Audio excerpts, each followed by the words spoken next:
반갑습니다. 제대로박사TV의 재승욱입니다.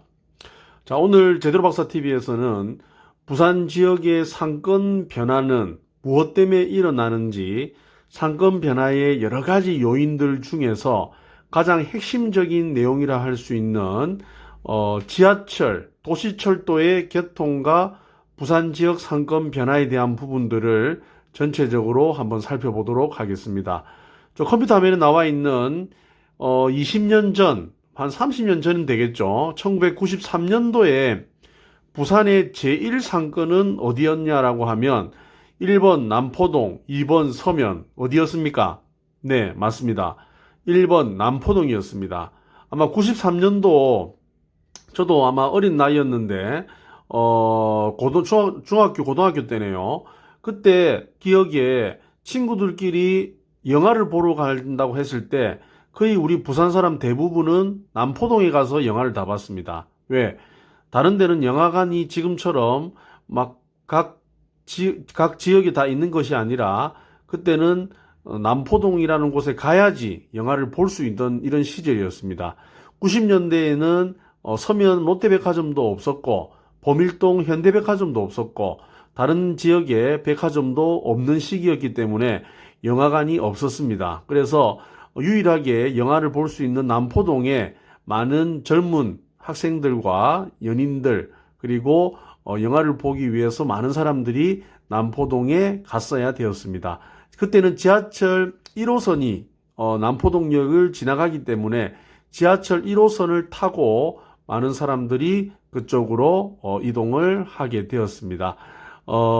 남포동은 그때 당시만 해도 서면을 뛰어넘는 아주 부산의 제1상권이라고 할 수 있는 그런 곳이었습니다. 그래서 많은 사람들이 연말, 그다음 어떤 뭐 행사가 있거나 주말 같은 경우에는 남포동에 발 디딜 틈이 없을 정도로 많은 사람들이 남포동 상권을 이용했습니다. 그러다 보니까 당연히 남포동은 우리 부산에서 최고의 상권이었습니다. 근데 이런 상권이 변화가 나타나기 시작합니다. 자, 이래 보시면 이 10년이 전 2003년부터 부산의 제1상권 2000년도 초반 때만 해도 이제 부산에서 가장 바뀌게 되는 변화가 바로 지하철 2호선의 개통이었습니다. 지하철 2호선이 개통되면서 해운대 신도시가 만들어지고 해운대 신도시 장산역을 기점으로 해서 지하철역이 만들어지면서 해운대 신도시에 사는 사람들이 지하철 2호선을 타고 서면까지 올 수 있는 교통의 접근성이 상당히 좋아지게 되었습니다.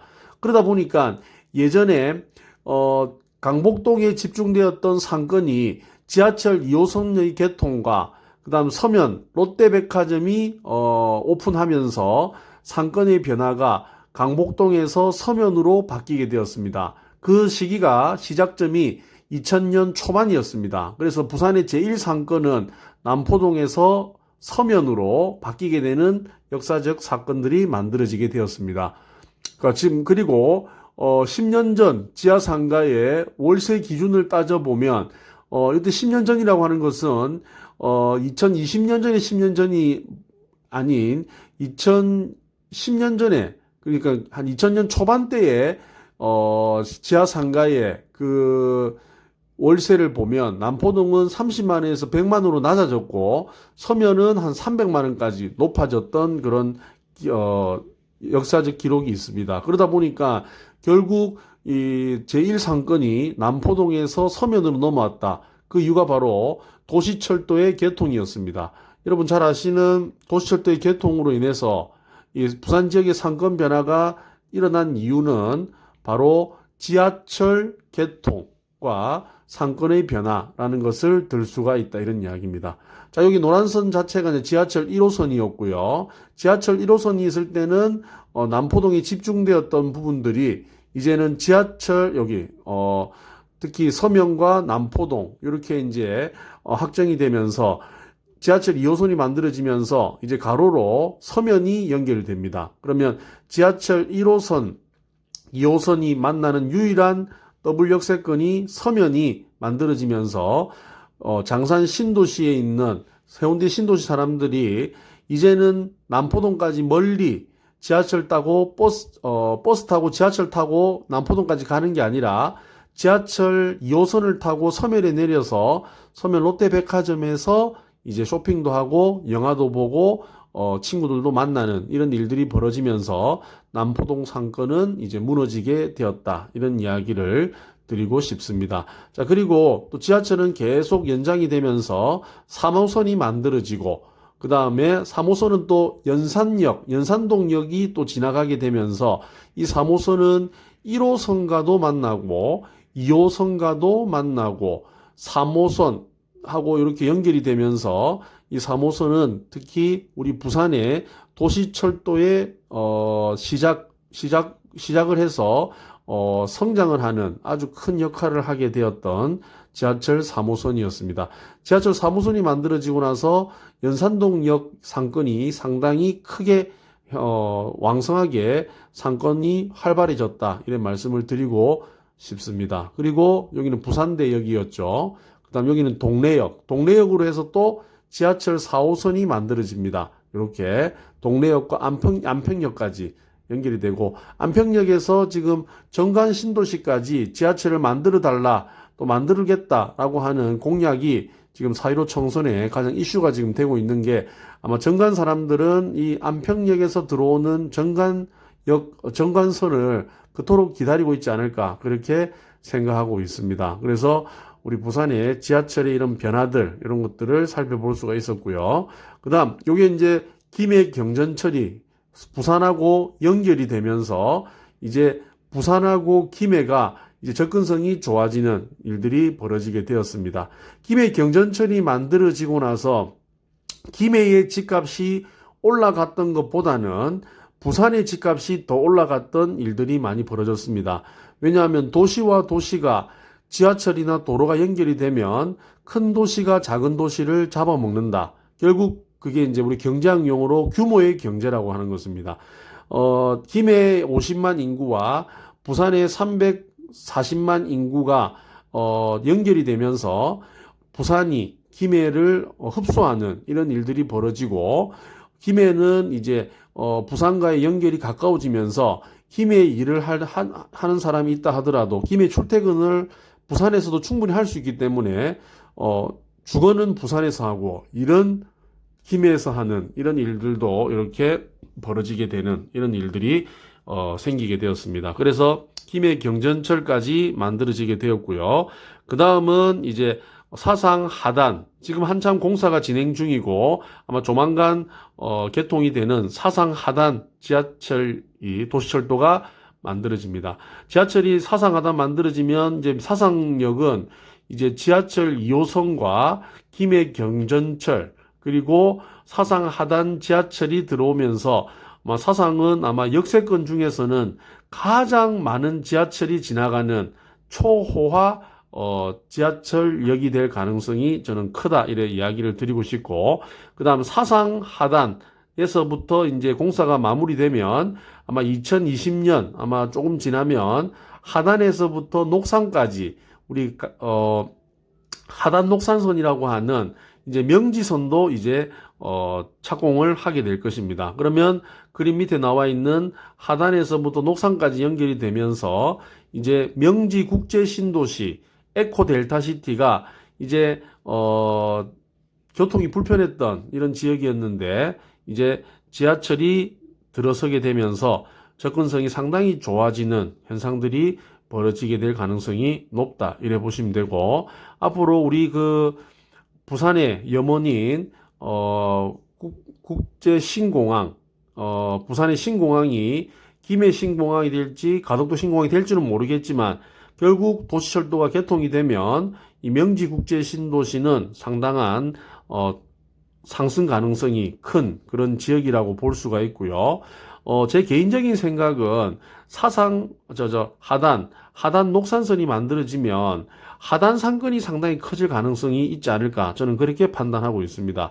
지하철 1호선이 연결되어 있는 하단은 이제 사상하고도 연결이 되고 또 명지선에 있는 하단 녹산선까지 연결이 되면서 하단 상권이 상당히 커질 가능성이 높다. 저는 그렇게 판단하고 사하구 쪽의 하단이 앞으로 4하구의 강남이 될 가능성이 저는 큰 그런 지역이 아닐까 제 개인적인 예상을 해볼 수가 있습니다. 그래서 부산 지역의 상권 변화는 뭐 여러 가지 변화 요인도 많겠지만은 이 지하철과의 개통으로 인해서 상권이 변화가 계속 일어나고 있으며 지하철이 개통되면서 지역 간 지역이 연결이 되고 그 지역 간 연결이 되면서 여러 가지 지역별 편차로 인한 좋아지는 지역, 나빠지는 지역 이런 것들이 생기면서 상권의 변화를 가속시키고 있다라는 것을 말씀드리고 싶습니다. 여기 보시면 이제 지하철 부산 지하철 전체 노선도인데요. 뭐 잘 아시다시피 지금 계속 지하철이 지금 계속 만들어지고 있고 이제 앞으로 사상 하단 지하철역도 이제 개통 예정이지만 동해남부선역 지금 현재 부전역에서부터 일광역까지 연결되어 있는 부전 일광까지 그 다음에 부전에서부터 이제 울산 태화강까지 연결되는 동해남부선 요 지하철이 이제 2021년 3월 달에 이제 개통을 앞두고 있습니다. 아마 앞으로 한 1년만 지나면 이제 부산 사람들이 울산까지 갈 때 자가용을 타거나 버스를 타지 않고 이제 동해남부선 지하철을 타고 가는 날도 얼마 남지가 않았다. 그 시작점이 바로 부전역이다라는 것을 말씀드리고 또 부전역에서부터 왼쪽으로 창원 마산까지 연결되는 지하철 부전 마산 경전철도 2021년 3월로 지금 연기가 되었지만 똑같이 아마 내년 3월이 되면 울산과 창원 마산도 이제 지하철이 연결이 된다라는 것을 말씀드리고 싶습니다. 그럼 결국 부산하고 울산하고 연결이 되고 부산하고 창원 마산하고 연결이 된다고 하면 결국 규모의 경제로 인해서 두 도시와 지하철로 연결이 되면 저는 결국 부산이라고 하는 지역이 앞으로 더 좋아질 가능성이 높고 상권도 더 커질 가능성이 저는 높다 그렇게 판단을 하고요. 울산이나 그리고 창원 마산 쪽에 있는 사람들이 이제 부산에 쇼핑을 하러 온다든지 동부산 쪽에 이케아나 또 롯데 아울렛이나 이런 쇼핑을 즐기기 위해서 부산으로 굉장히 많이 들어올 가능성이 높고 또 직장은 지금 현재는 창원, 마산, 울산에 직장을 두신 분들도 이제 접근성이 좋아지면서 부산에 주거를 하고 출퇴근은 그 지역으로 출퇴근할 수 있는 사람들이 늘어나면서 그 지역의 접근성이 좋은 부산의 그런 어떤 아파트들은 그런 경상남도 이런 사람들이 또 유입이 되면서 상당히 집값의 가치는 또 올라갈 가능성이 저는 크다 이런 말씀을 드리고 싶습니다. 그래서 결국 부산은 앞으로 이런 도시철도의 이런 개통과 변화가 부산의 상권뿐만 아니라 부동산 가격에 상당한 영향을 많이 미칠 수 있을 것이다 라는 것을 제대로 박사 TV에서는 말씀을 드렸습니다. 자, 오늘 4월 초순인데요. 제대로 박사 TV에서는 부산 상권의 변화 요인 중에서 도시철도의 개통과 요 변화를 설명을 드렸습니다. 감사합니다. 제대로 박사 TV였습니다.